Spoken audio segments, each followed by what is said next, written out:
Hey there guys, it's AdamantLife. Welcome to episode 1 of On the Horizons. This is the pilot episode for a series where I basically beta test Horizons and kind of show it to you that way. Because there's been a lot of questions about it, and it's a bit hard to do other coordinated content. A lot of it has been my fault and just my schedule being busy, but this seems like something that I might continue doing, that I can kind of sneak episodes in now and then when I have time. So that's why I'm starting this series up. That tells you what it is. I'm going to give you a little bit more background because this is technically the second time I'm recording this series. The second time I've attempted to even record this battle. And that is because I've learned quite a few things since the first time. And I decided to not take the original footage out of the trash and use it, but just to tell you what I learned from the first time, to give you a little bit of background on what to expect in this episode. So, basically, the first time we ran this battle, and this battle is a fairly typical, our female adventurers, these are the female adventurers out of the starter box. They are Chris Polt, Ariel Silverbow, and Hope Zephyr. They are getting ambushed while riding in their cart by 5 orcs. The 4 green orcs are regular old orc grunts, and then the one labeled boss is clearly the orc boss. So, very standard setup. These orcs are carrying axes, and the boss is carrying a sledgehammer. Chris Polt, she has a short sword and a shield. Hope Zephyr has a long sword and some armor. Chris Polt also has armor. And Ariel Silverbow does not have much of anything outside of a club. So the problem that ended up arising in the first take of this is twofold. It's actually, the first is my mindset going into it. Basically, I didn't go into it with any specific thing in mind, and what I drifted towards was kind of a more entertainment mindset and more of a show off and make Horizons look good mindset. And I think that was probably a mistake from the get-go and probably the core mistake to recording the first episode. So what you should be expecting from this is beta testing and not necessarily entertainment. And what I ended up doing, because I naturally was inclined to continue talking given my normal series and how those work, and therefore I ended up basically shoutcasting the match like it's some kind of, esport or sport or whatever, doing color commentary. And the problem with that is that these orcs were a bit imbalanced. Now, half of it, I will say, was definitely the dice. The dice definitely didn't turn out in our protagonist's favor the first time.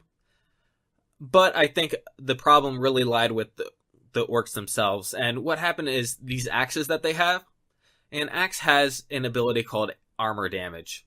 And what that means is, originally what it meant was, if they dealt 4 or more damage, the 4 is based on the type of armor that Chris Polt and Hope Zephyr are wearing. If they dealt 4 or more damage, then that armor would take a point of damage, thus reducing its effectiveness. And unfortunately, what happened across the course of the episode was the orcs kept on rolling high on their strength dice to proc the armor damage. And therefore, Chris Polt and Hope Zephyr ended up being naked by the end of it. And I had not intended fan service for the series, so I wasn't exactly happy about that result. I was a little salty about it, because it kind of, it definitely wasn't the way I wanted the episode to turn out. Let's leave it that way. Regardless, I have made some adjustments, that to say, to the power levels of these orcs. The party got a minor power boost on Hope Zephyr, but that was just it. I just gave Hope Zephyr 1 more armor because she's not terribly good at defending herself, and therefore her character probably should have slightly heavier armor. But, basically, what I learned from that is that I really should just accept what I'm doing here and maybe not try to force the dialogue too much. So if you see me being quiet and things are just happening on screen for portions of it, that's simply because I'm letting the battle play out And I think what I'm going to do is I'm going to just set the clock for 30 minutes once we get started and see how far along in the combat we get within 30 minutes, because one of the things I was trying to do in the first combat was get a good idea of how long this combat actually took, because it shouldn't take too long. So instead, I'm just going to go ahead and set the clock for 30 minutes, and when the clock runs out, we will go ahead and stop the combat. And that way, if it ends up turning into a slugfest because some mechanics aren't working properly and nobody's hitting anything, then we don't have to suffer through it, and I don't have to feel like I'm just boring you guys to death. Meanwhile, whenever there's something mechanically that I want to talk about, that's what I'll be talking about. I won't worry so much about, making the combat sound cool. So, with all that out of the way, I will go ahead and introduce the characters. First on the list, we have Chris Polt. Chris Polt, you'll be able to see her stats there. She has armor with a value of 2, shield with a value of 2, and there are multiple ways to play the starter box characters. That's one. I said I was going to leave this conversation for later, but briefly, one of the ways that the starter box works to represent the system is that you can choose different abilities in the starter box. The starter box doesn't tell you how to choose your abilities. It makes suggestions, but that's about it. So, she is set up to be a defensive character. So she has last second deflection, which is a reaction. It procs off a reaction, and if she is taking the evade reaction and she gets hit, then she adds her shield to her armor value.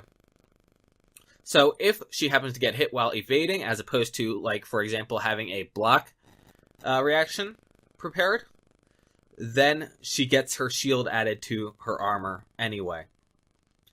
And then assisted defense. So this costs normally 2 actions. That's what the 2A is there.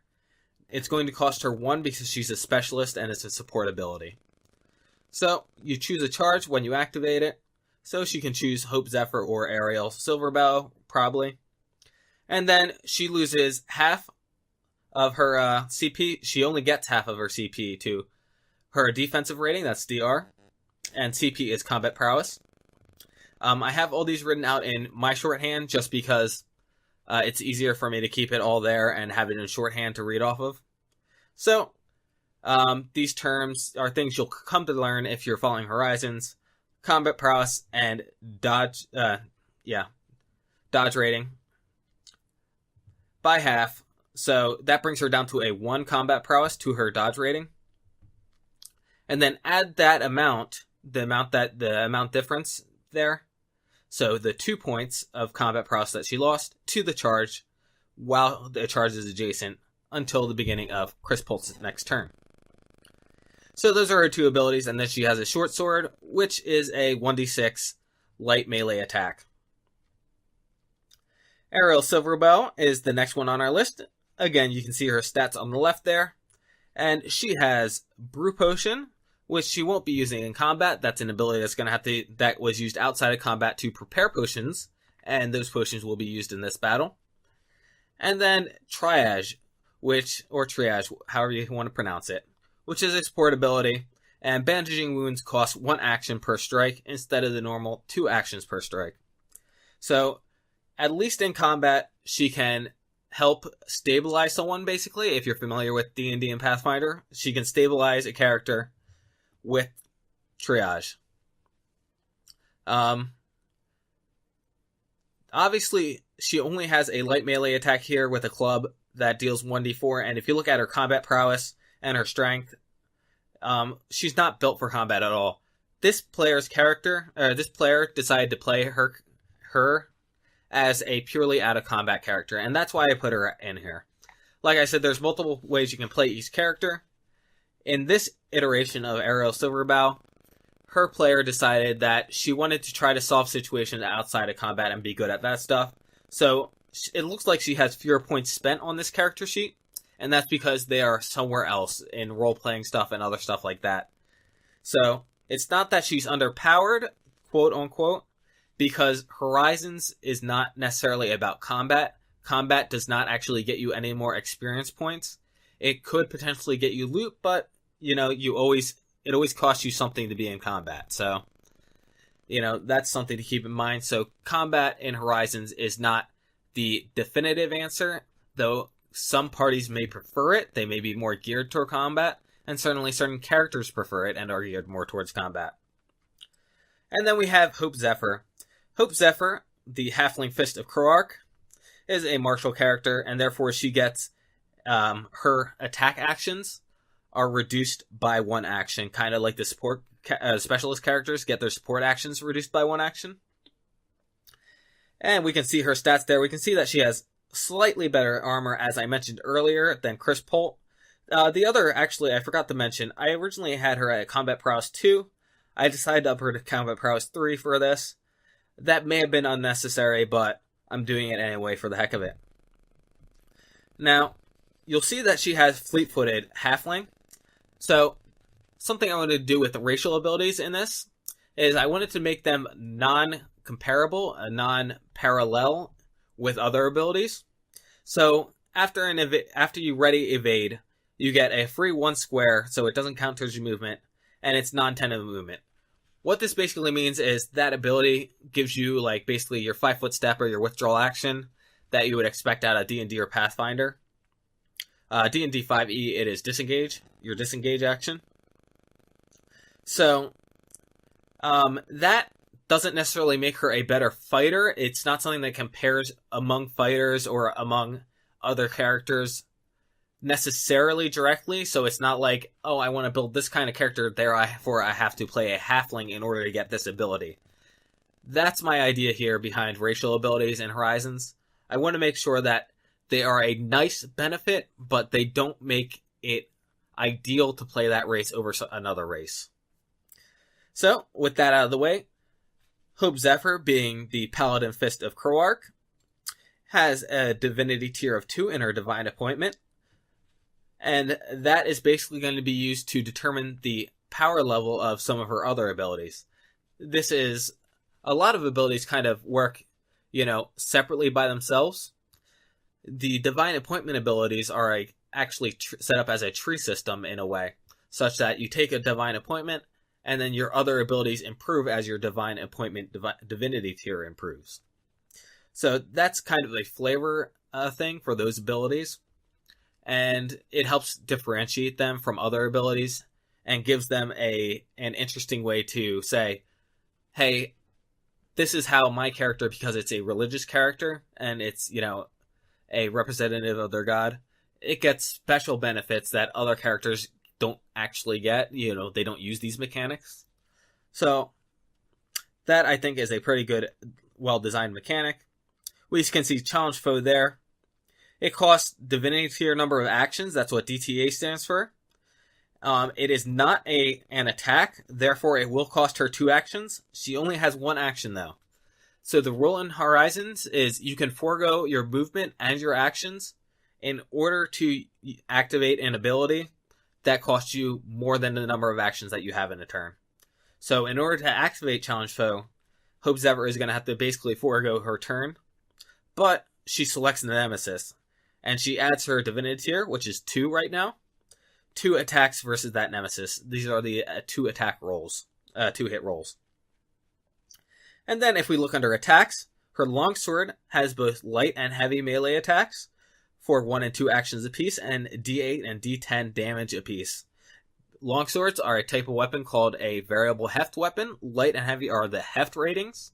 So it can use 2 different hefts, depending on what the character prefers, what the situation calls for. She is a martial character, so she'll be able to use that heavy attack while moving, since it only costs 1 for her. And similarly, Smite is a heavy attack. It costs DTA, so Divinity tier actions, which is 2, reduced by 1 because it's an attack. And it is Tenuous attack, which means that if she gets hit by a counterattack while using it, she's going to have to make an ego check or forfeit the action. But if the target is 2+ alignment difference, add 1d4 per Divinity tier of damage. So she'll be adding 2d4 damage to her attack rolls against anybody that's outside of 2 alignments. Right now I'm just using your base stereotypical 9 alignment chart, 3x3, good, neutral, evil, lawful, neutral, chaotic. Hope Zephyr is located in the top left. She's in lawful good. So anything on that diagonal from chaotic evil up to chaotic good would be 2 steps away, and therefore she gets that bonus against those characters. These orcs, obviously, are going to be in those categories.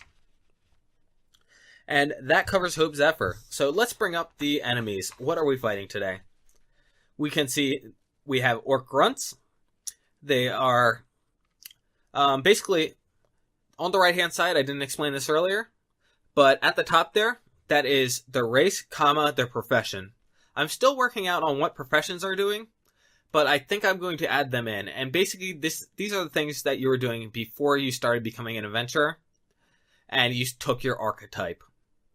So they're going to have a minor benefit. Again, I don't want to make them so powerful that they become a standard go-to for any specific kind of character playstyle. But I do think that it's a very flavorful thing to have. So these orcs have the Orc Ferocity ability, which is at end of turn, if the orc attacked, gain its combat prowess as temporary health up to twice its combat prowess. So if it didn't take damage in the previous round and it gets this again and hadn't lost that temporary health, it can get it one more time. So these orcs will be able to top out at 2 temporary health.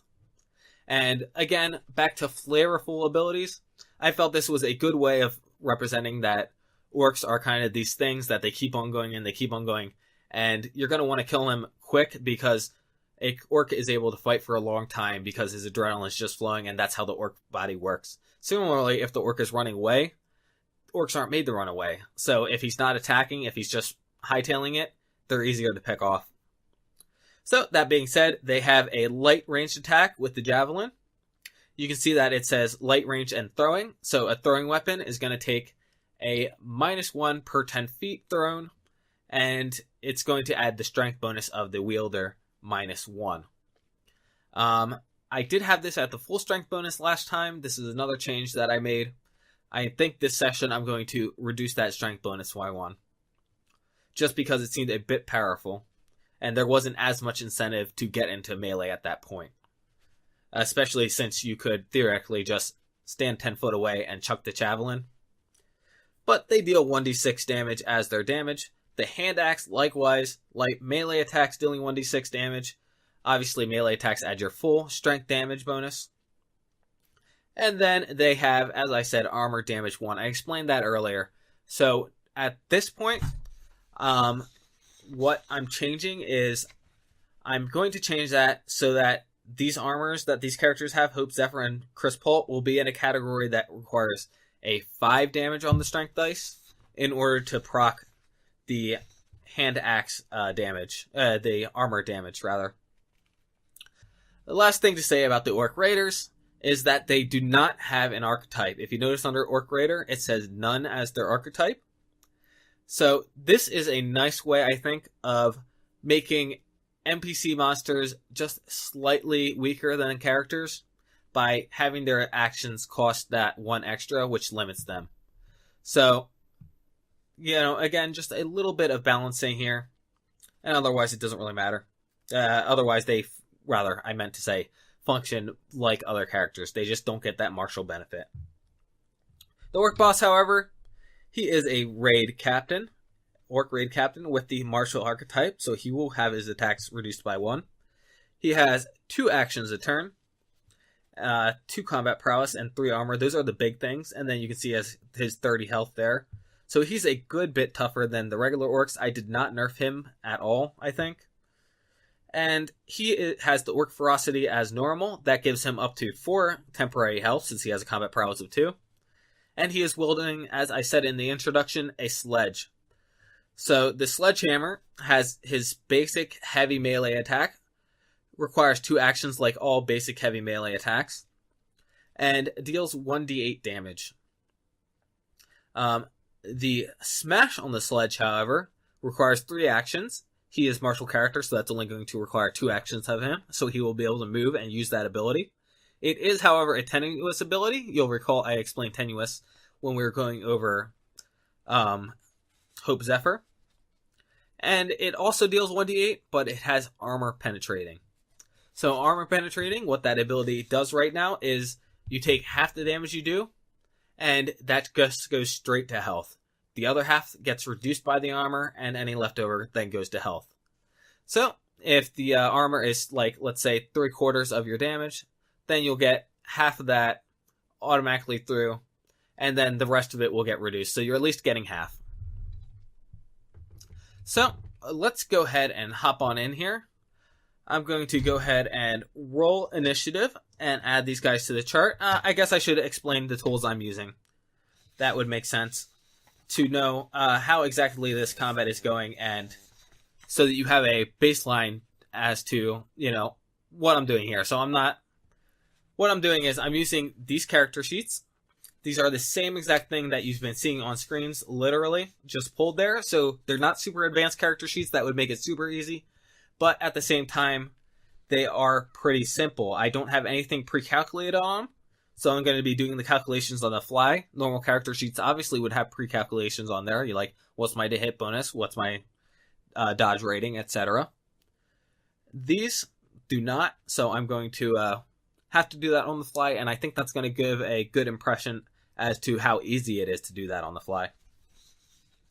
I'm using, obviously, since I'm using paper, I'm using pen and paper, pencil and eraser. I'm using basically just my personal dice. I did not end up grabbing the group dice, so this is going to be like kind of the minimum amount of dice that a player can use, or a player is going to use, really, if he brings his own dice and likes doing it that way. Otherwise, certain aspects of this may be easier had I had more dice, but at the same time, if this goes smoothly with just a single player set of dice, then I think that says something about how the system is working out so far.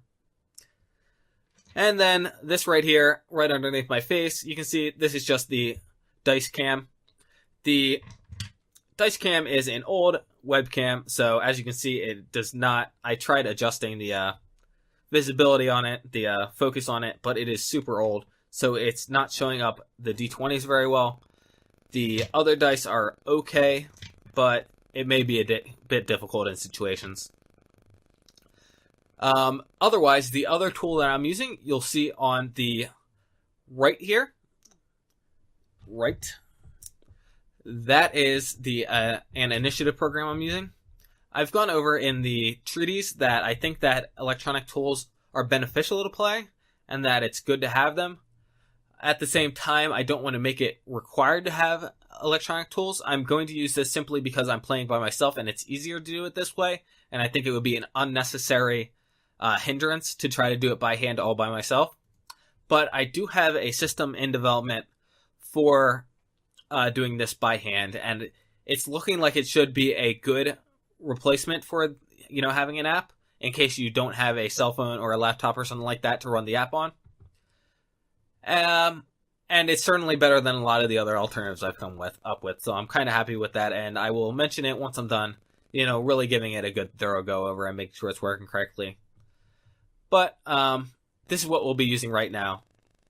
It should be possible to represent this with pencil and paper, but I think the app there's no reason not to use an app for it, so I will be using an app. So let's get started and roll initiative. Basically, because the orcs are ambushing, they did their wog and ran out from behind the dune. The characters are a little off, caught off, but it's not like the orcs are throwing their spears before they jump out from behind the thing at totally unaware characters. So I'm giving the orcs plus 20% on the percentile dice, and the characters obviously get nothing. So the characters are not completely unaware, but they certainly are startled. So let's go ahead and start with Chris Polt. Actually, I'm going to see what the app asked me to start with. Alright, the app is going in alphabetical by first name, so we've got Ariel Silverbow. She will be first. She gets an 83 on the dice, with no bonuses. Hope Zephyr, 58. These are significantly better rolls, I will mention, than the previous one. The previous encounter, the characters all went super late in the first, kind of cycle. And the orcs kind of got a few good shots in first. You will see, however, when we start going through this, how exactly this system differs from your traditional system of initiative and why I prefer this system. A 69 for the Orc boss brings him up to 89.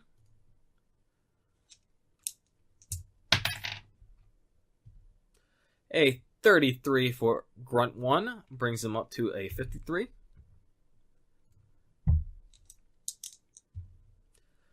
$22, Grunt 2 gets him up to a 42.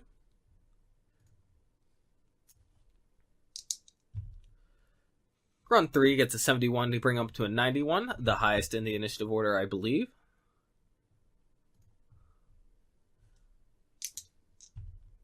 And a 68 for Grunt 4 brings him up to an 88. So the Orcs definitely are getting a bit of a jump on the characters, but not by much. And you'll see what happens as we go through here, that the initiative system really, does to kind of even the playing fields between powerful characters and lesser, more varied various numbered characters. So, for example, in traditional D&D, this is something I cover in depth in the Treatise. So, if you need a more in-depth explanation of it, then by all means read that. But if you look at this right here, quick math numbers. In normal D&D, these 3 characters get basically 3 standard actions. These 5 orcs get 5 standard actions. That means that the orcs have 66% more standard actions than the characters, because they have 2 more.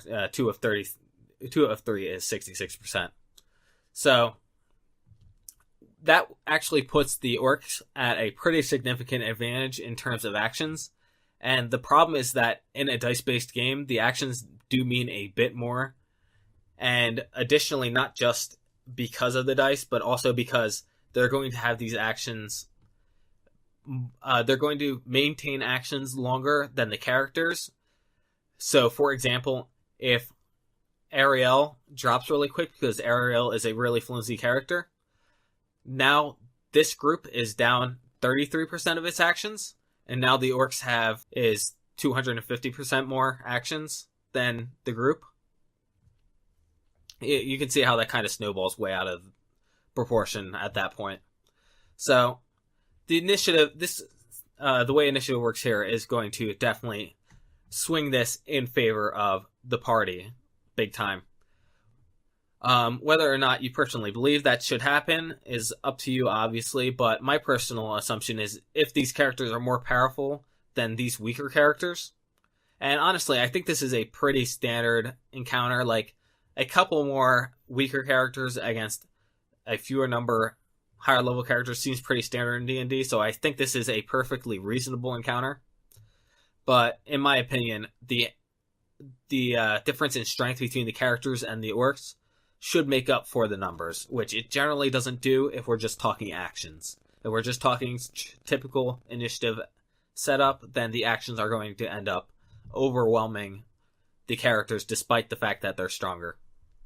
So that was a bit more time I wanted to spend on that. But let's get this combat rolling, and I will go ahead and start the timer, and we will stop in half an hour if this combat is not over by then. Alright, so we got Orc Grunt 3 going first. Orc Grunt 3 will 5, 10, 15, 20, 25, 30. I've just got 30 movement based on all characters right now. I haven't wanted to screw around with the movement too much until I get other things nailed down. He's within 10 foot right now, so he will go ahead and chuck his spear with no penalty because he's within 10 foot. But Ariel Silverbow gets a +2 to her dodge rating thanks to the edge of the cart here. That's how I'm ruling it. So the orc is going to get his dexterity bonus plus his combat prowess. That's how it works in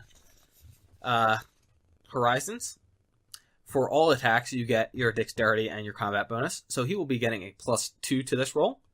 Ariel Silverbow has the base 10 on dodge rating, +1 for her agility, so that's an 11.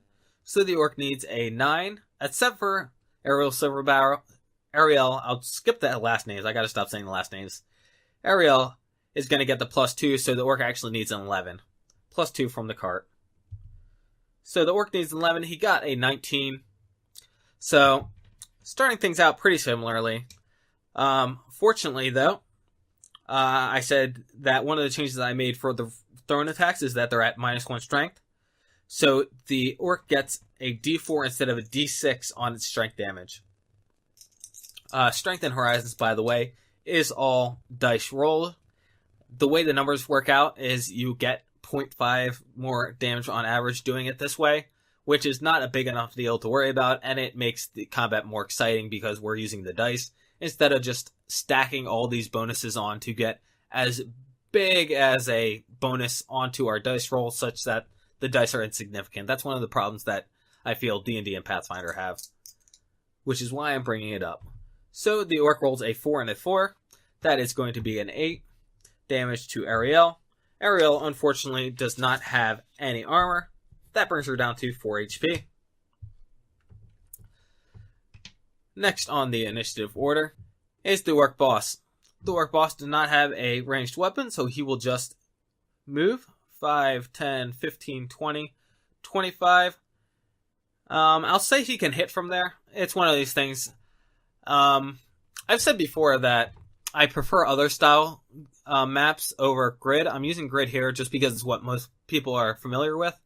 But if this was like a hex map or something like that, this would be easier to represent.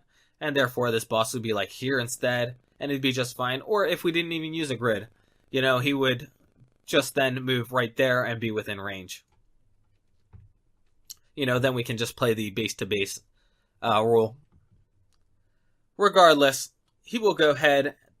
Movement does not cost an action in this system because I don't want to penalize people for moving. In fact, I want to subsidize it a little bit. So if you move, you get a +2 to dodge rating. So now that we have that out of the way, he will run up and attack with his sledge. Ariel is using heavier armor, so he's going to go ahead and use his smash attack. The orc boss gets a +2 for combat prowess and a +2 from dexterity, so he gets a +4 to this attack. Chris Polt, on the other hand, or as we will begin calling her just Chris, has a 3 to agility and a 3 to combat prowess, so that gives her a 16 on her dodge rating. So a 16, the orc boss has a 4, the orc boss needs 12. The orc boss got 14, so he will be dealing damage. He gets a d8 damage, and this red die I'm going to attempt to continue using for the strength die. And actually, he gets 2d8 as his damage, because the orc has a 14 strength instead of a 13 strength, the orc boss. So he gets 2d8. Looks like I only have 1d8 on me, so we will just be rolling this twice. So this first one's the weapon damage. That's a 3, and the second one's the strength damage. Strength damage is inconsequential for the weapon, since it doesn't have armor damage, it has armor penetration. That's an 8, though, so that's 11 damage. Half of it, 5 of it, goes to Chris Polt's health immediately. And then the other 6 gets reduced by Chris Polt's armor, which is 2, so that's 4, so that's 9 damage overall. So you may be looking at that and trying to figure out why the armor penetration didn't do anything. And that is because of the disparity in the armor. If Chris Polt had higher armor, or the orc boss had rolled lower, then the armor penetration would actually have done something. But because the difference in the armor and the damage was so high, it ended up just evening out. If, for example, the orc boss had done, let's say, 6, and Chris Polt was blocking for 4, then normally the orc boss would deal 2 damage, but instead, with armor penetration, he will deal the 3 damage, and then the other 3 damage would be reduced, but that 3 damage is still more than 2. Again, these numbers are a little bit low right now. Once you get into higher damage types, higher damage amounts, then it starts making more of a difference. So that explains that one in case you noticed that. So, next on the initiative chart, we have Orc Grunt 4. He will 5, 10, 15, 20, 25. Well, he'll go here and chuck his spear at Ariel. Again, they should need 11 if I recall correctly. Just to do the math really quick, Ariel has an 11 dodge rating, plus 2 is 13, and the Orc Grunt has 1 dexterity and 1 combat prowess for 2. So 13 minus 2 is 11. Easy math. Whoops. So that is a 12 on the die. That is more than 11. So it looks like, once again, Ariel's silver bow is going down. Quite unfortunate. So here's the damage from the Orc. That's 3, and 5 is 8. So she is, in fact, down to 0. You do not go negatives in Horizons. Horizons is a 0-based game. One other thing that I neglected to do is the orcs that have gone so far. So the boss 3 and 4 get their temporary HP. So I will add that on really quick. And now we are ready to continue. So Ariel's Silverbow comes up. I'm actually going to take her off of the initiative. We were on cycle 2 when she went down, I believe. Basically, every 10 cycles, you take your strike. So starting in cycle 12, she will start testing for strikes, which are a toughness test. And once you hit 3 strikes, you are out, obviously. But she does get removed from the initiative, and if she gets picked back up, she will rejoin initiative as normal. So Hope Zephyr gets to go next. Hope will go ahead and use her challenge foe to challenge the Orc boss and declare him as her nemesis. Again, this takes her whole entire turn because she only has 1 action. And then it looks like likely we will have, Chris going next. Chris will go ahead and step out to meet the Orc boss. She will use one of her actions. Yeah, it's not looking too bad right now. So I think what we're going to do is we're going to go ahead and just use both actions to attack. So I will go ahead and do that. She doesn't really need to be giving Hope the bonus to defense, and Ariel clearly is beyond defending at this point. So we will just be attacking this turn. That is a 5. She gets +3 from her combat prowess and +0 from dexterity. So that only brings her up to 8. And 8 is not enough to injure the boss, who has a 12 dodge rating. That is a 12 from 2 combat prowess and no agility. So, continuing on to her second attack. Again, she gets +3, needs to hit a 12. And that's another 5. So she will unfortunately miss. And we cycle her turn.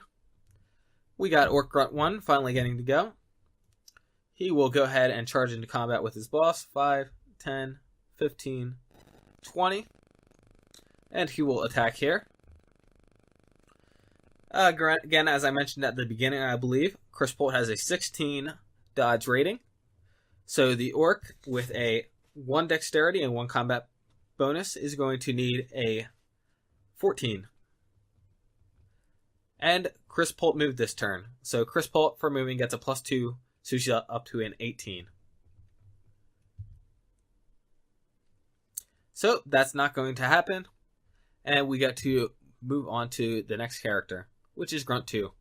Makes sense. The other Grunt shouldn't be going before the last Grunt is there. So he moves up, and he will then take his attack on Chris Bolt. Again, she's at an 18, he gets a 2.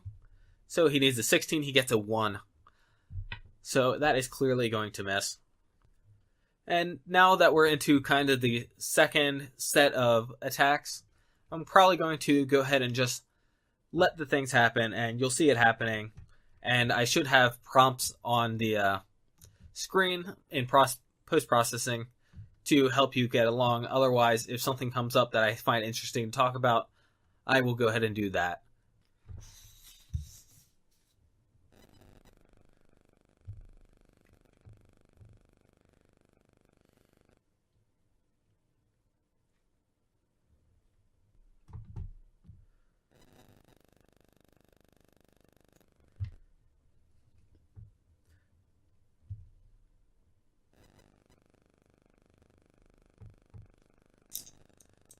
And then right here, I will add a 1 strength, gives you a D2.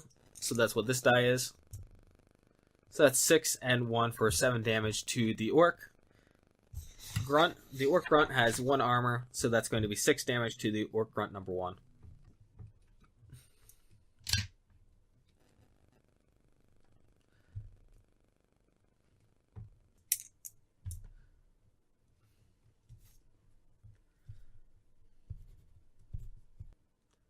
And now we can see this then illustrates Chris Polt got her second turn before Orc Grunts 3 and 4, and Hope Zephyr even is getting her second turn before Orc Grunts 3 and 4. So that's what I was talking about earlier with the initiative really balancing it out.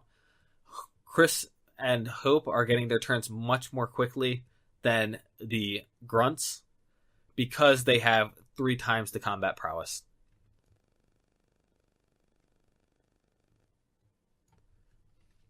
All right, and I'm just going to go ahead and just have that regular movement. Obviously, there are rules that probably should come into play here, but I'm not going to worry about it right now. That's not the point of this particular combat. So Hope Zephyr is going to just plain get her smite on the boss.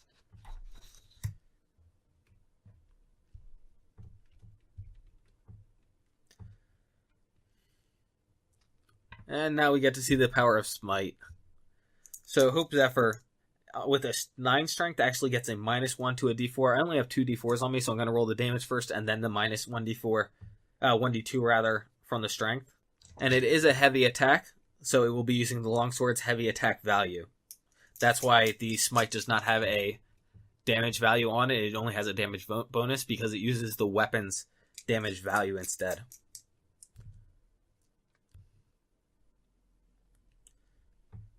So that was a 9 minus 2 is 7 damage. And the boss has 3 armor, so that will be 4 damage total. Bringing the orc boss down to 28. Thanks to his orc ferocity, he had 2 extra bonus points. And that's a 17, so the 17 plus 2 is going to hit the 18 that Chris Polt has for moving. And now, like I said, the red die here is going to be the strength damage, and they are now on their hand axes, so things could get messy at this point. So if this red die comes up 5 or higher, then it's going to start reducing armor. That, fortunately, though, is a 3, and that's 5 damage total. Chris Polt has 2 armor, wasn't using either block or last second deflection, so that means that she takes the 3 to the face, bringing her down to 29.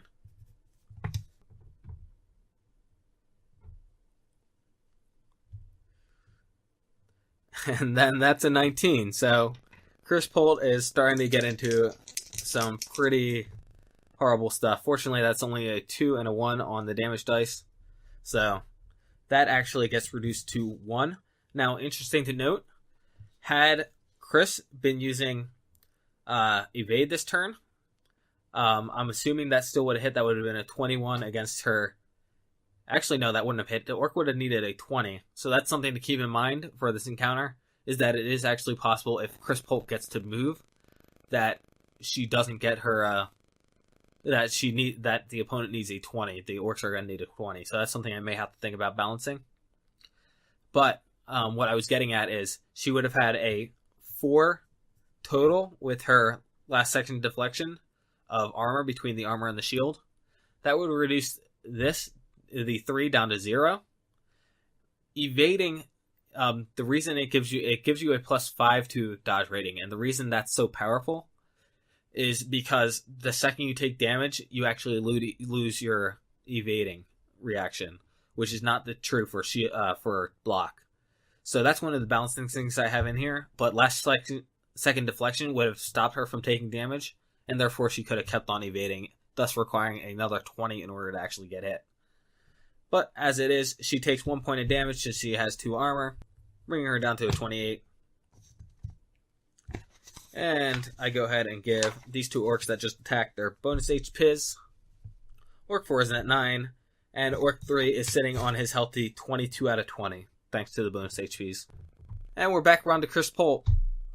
So, Chris, honestly, at 28 HP is still looking good, so I'm just going to keep on hacking and just make sure that I move. So this is one of those things like, kind of, she's incentivized to move because of the bonus to defense. But at the same time, this could get messy if the orcs trap her. Then it becomes a bit of a tax game, which is nice because otherwise you don't have any real reason to be moving the pieces around.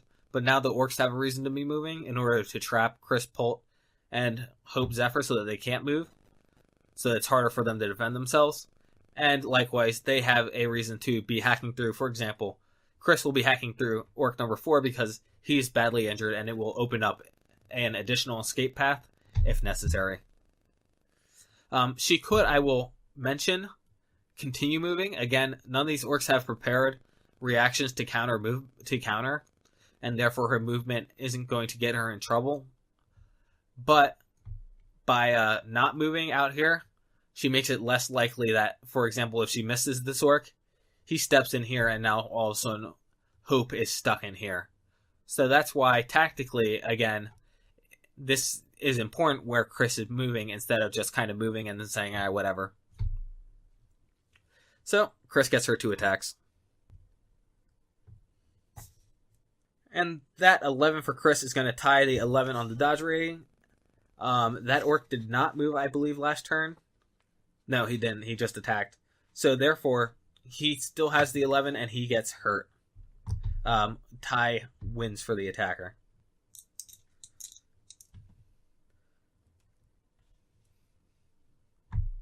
That's 3 damage. And then attack number 2 is a 20. I don't have critical rolls in. I don't know if it's necessary to have critical rolls in, honestly. That's why I've gone ahead and left them out. And then that's 5 more damage.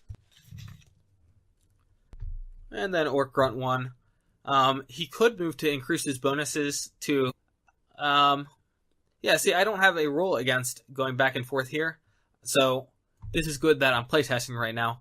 So the rule is going to be from now on, if you end your movement in a square that you did not start the turn in, then you gain a bonus. If you move and end the square, I'm going to say, just to make it clear, so that there's less metagaming right there. So even if he moved back and came back in, I'm not going to give him the bonus for 2 defense. So he will be taking his axe attack. That's a 5 and 2 is not nearly enough to hit Hope's 12 dodge rating. So Hope has a very low dodge rating, some extra armor, but thus far she's gotten by quite fine. And that orc gets his bonus HP to bring him up to the 22. And Orc 2, he will likewise get his attack. That 13 is going to hit Hope, so we will go ahead and roll damage. That's 3 damage. The dice are being a lot nicer to our characters today. I mean, last time I was rolling double 6s and double 5s and all sorts of stuff on the dice. But that 3 damage gets reduced completely by the armor. Again, sometimes you gotta account for variance. I still think that I was being, that they were out of balance, and that's why I changed them despite variance. But I will mention that it is important to keep in mind that variance happens. So, we have Hope coming back up, and she will make another smite attack on the boss.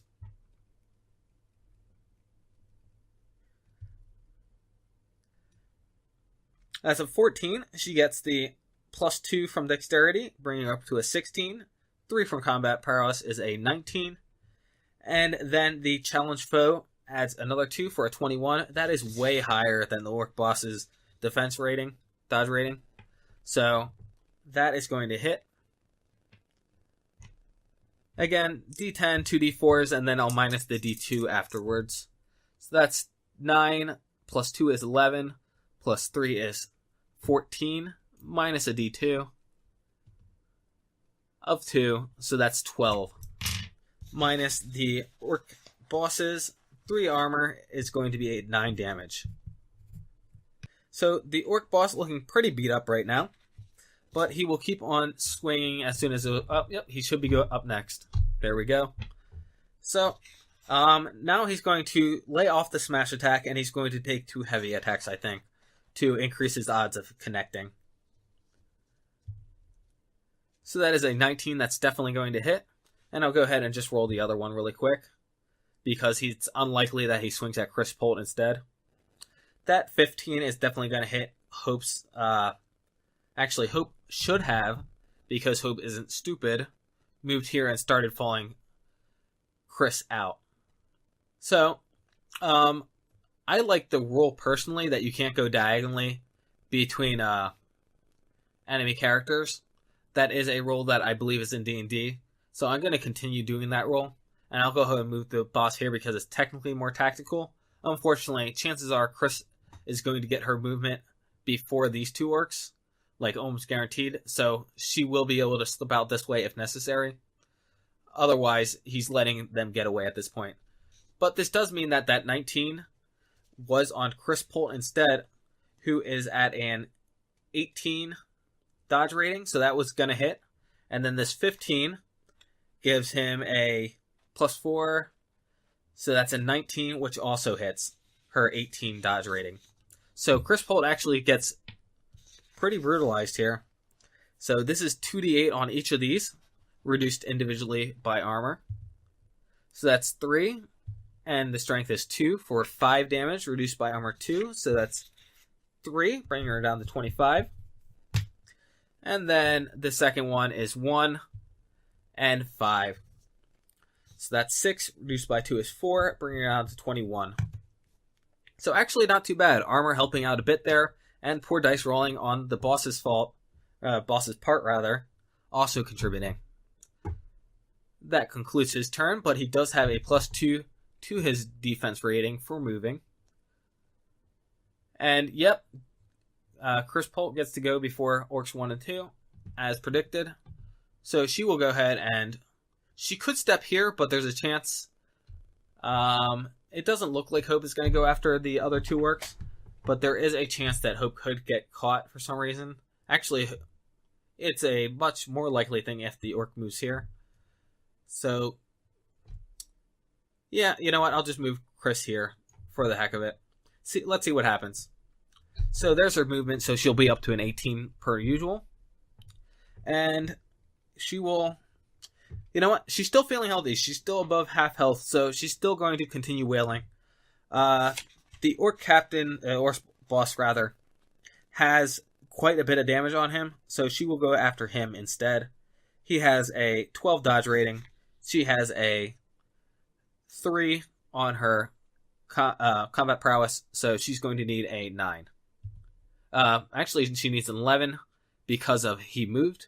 However, that is a 19. That's going to connect, and her second attack is a 16, which also connects. So we will get this damage done. That's a 2 and a 1, so that's 3 damage, and that's the end of combat. So that was 3 damage, which got reduced completely by the orc boss's armor. And we'll just finish out this attack, and the last attack is 4 damage, so the orc boss just takes 1.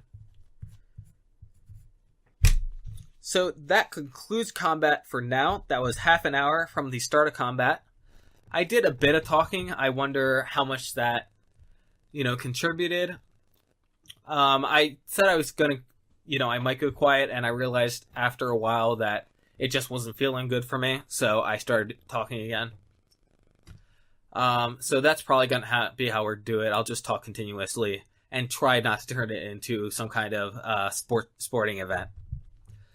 So I'm going to go ahead and take like 5 minutes to think about this and then come back with my conclusions.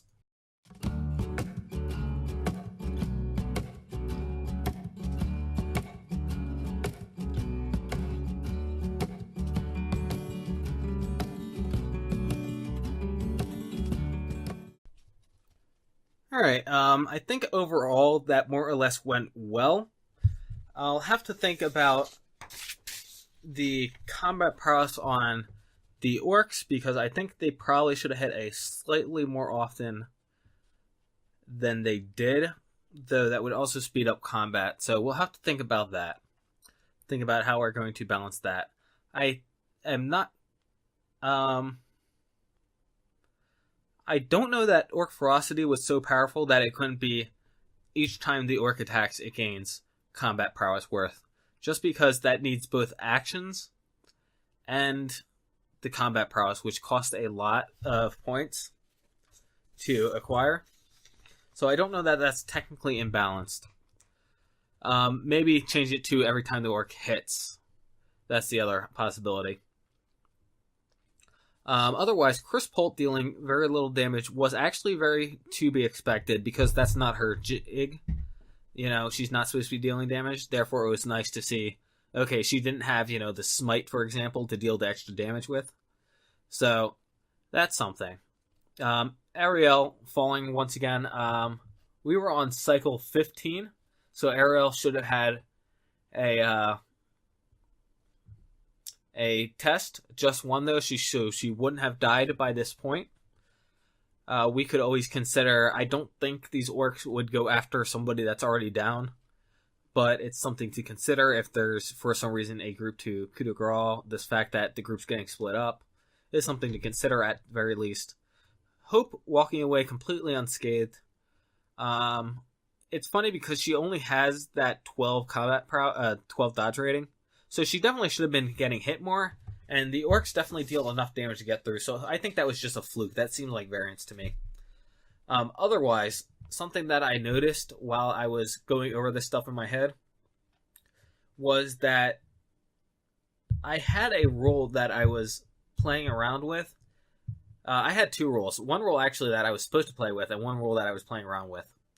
The first rule is that you could only use each action one time in a round, and I like that rule just because it's a nice blanket rule to stop you from doing silly stuff. But the other thing it incentivizes martial characters to pick up extra attacks, and it also gives martial characters a benefit over non-martial characters who might have attacks that only cost one action anyway, and that just has extra actions.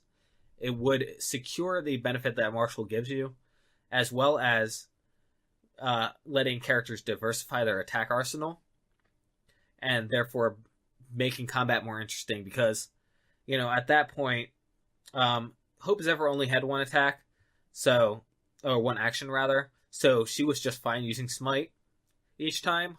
But Crisp Holt would have had to actually use Assist Defense as her second action each turn. And that may just be a question of building the character differently. Since I didn't remember that when I was building the character, maybe she should have just had one action. Otherwise, she shouldn't have been making two short sword attacks, because those are the same attack twice. In which case, maybe these orcs wouldn't have as much damage on them. Actually, I'm confident they wouldn't have. But instead, maybe I give her another basic attack that just costs one action to make up for it. That's something to consider. The other reason this comes up, the rule that I've been playing around with but haven't actually put into effect, was it kind of is along the same lines of trying to spice up the combat, and it's either going to be, if I put it into play, it's either going to be you get a +2 the first turn you use an attack after not using it. So, for example, Hope could go Smite and then Heavy Attack in her following turn, and alternate back and forth between those. And she'd be missing out on the 2d4 damage every other turn, but she would be getting a +2 to hit, which is theoretically 5% more damage, or 10% more damage anyway. So it would give her an incentive to just not keep Smite. Is there anything inherently wrong with Smite? Inherently, as a mechanic, I don't think so. But I do think that as a story element, there is. I think her mixing it up in between, even a light attack than a heavy attack at lower levels, because she has the longsword, which is variable, would tell a better story. Likewise, the orc boss, he could have, just smashed, since it wouldn't use up all his attacks. But having to, use smash, and then a heavy attack for one action, since he's a martial character, and evade, that would have spiced combat up a little bit more. Or end counter, so he prepares the heavy attack as a counter, and then when Hope Zephyr goes to smite the following turn, he counter attacks, and Hope Zephyr, if she takes damage, has to make an ego check, or lose out on her smite altogether. That would be another interesting thing. Or Chris, who keeps on moving around the combat field, then he can get attacks of opportunity, as it were, against her. So I definitely think that those are things that I need to remember for next time and put into play, because it would spice the combat up a little bit more, I think. And otherwise, I mentioned the balancing stuff. Damage looked more or less alright across the board. It's important to note that the HP as a resource is not necessarily as bad in Horizons.